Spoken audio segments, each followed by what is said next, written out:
Apakah kamu mencintai dirimu sendiri? Jika iya, apakah kamu tahu bagaimana caranya? Mencintai diri sendiri seharusnya menjadi latihan rutin. Tidak masalah apabila di awal kamu tidak tahu caranya bagaimana, atau bahkan ketika kamu justru tidak suka dengan dirimu sendiri. Tapi yang jelas, ketika kamu mulai berkomitmen untuk mencintai diri sendiri, maka ini adalah awal yang baik. Bayangkan kamu berada dalam sebuah ruangan yang gelap dan ada cahaya dari luar. Tugasmu hanyalah membuka gorden di jendela dan membiarkan sinar matahari masuk menerangi ruangan yang gelap. Sesederhana itu.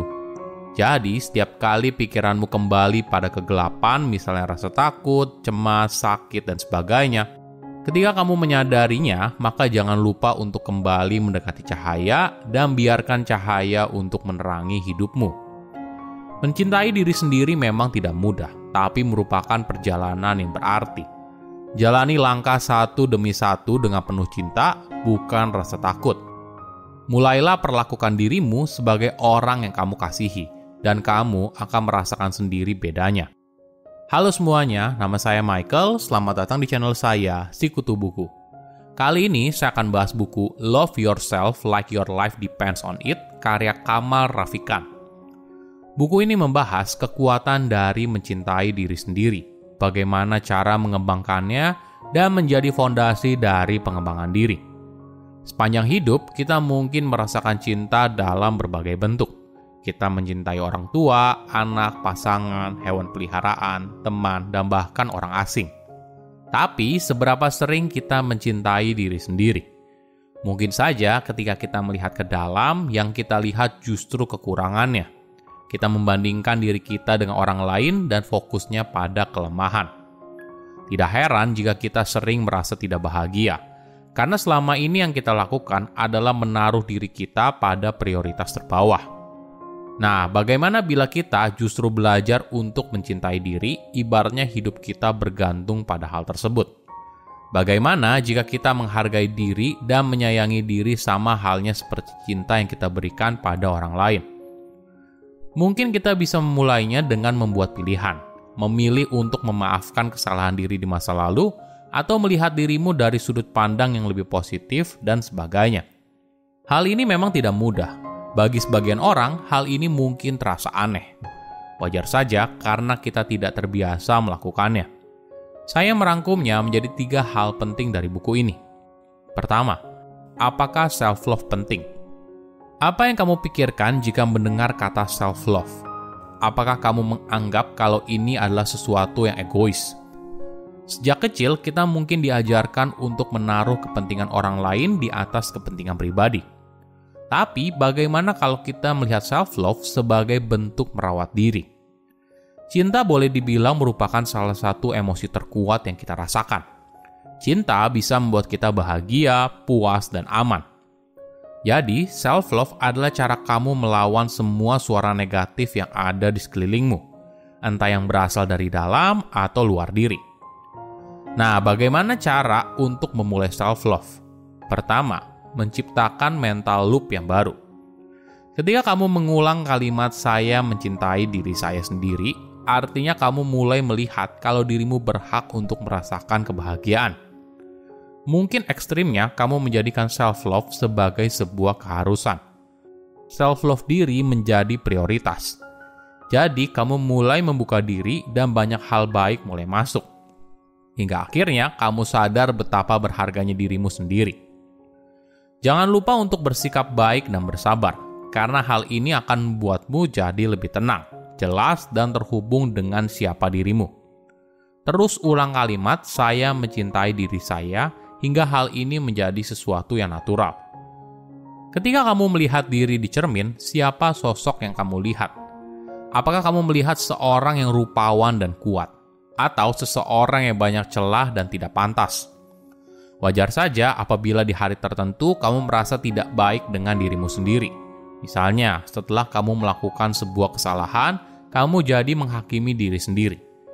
Jika saja bla bla bla, atau tadi tuh harusnya bla bla bla.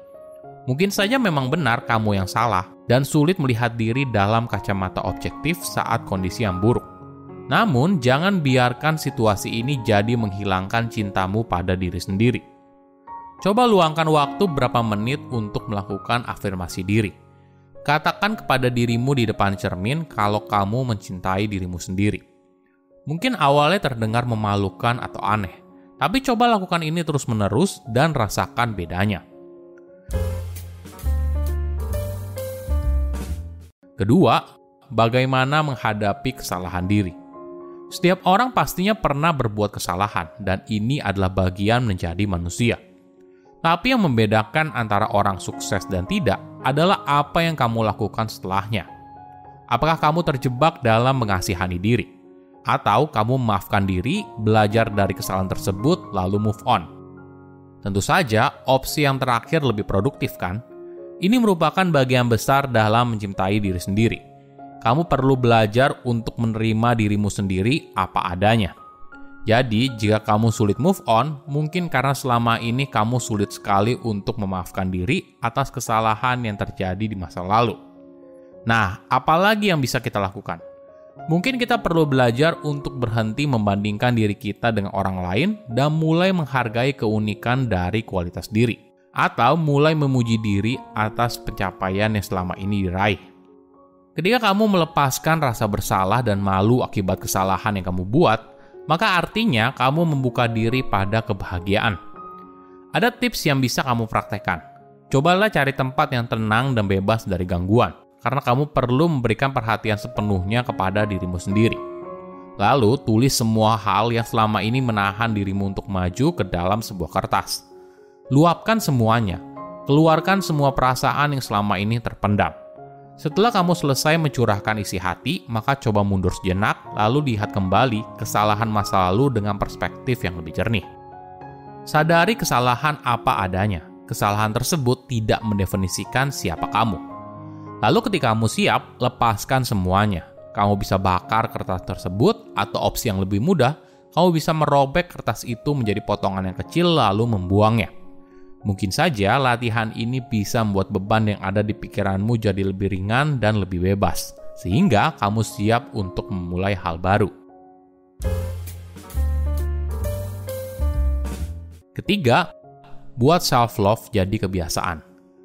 Apakah kamu pernah berpikir saat menyikat gigi atau mengikat tali sepatu? Kemungkinan besar tidak. Hal ini sudah jadi sebuah ritual. Ritual menciptakan kebiasaan, dan seiring berjalannya waktu, kebiasaan membentuk siapa kamu, dengan kata lain menjadi identitas diri. Tidak peduli seberapa besar kamu menginginkan sesuatu. Apabila kamu tidak merubah kebiasaan lama, maka sangat kecil sekali kemungkinan kamu untuk berubah. Kabar baiknya, dengan sedikit fokus dan usaha, kita bisa mengganti kebiasaan lama yang buruk dengan kebiasaan baru yang lebih sehat. Nah, jika bicara soal self-love, mungkin berlatih mindfulness dan meluangkan waktu secara rutin untuk mempraktekkan ritual self-love bisa sangat membantu.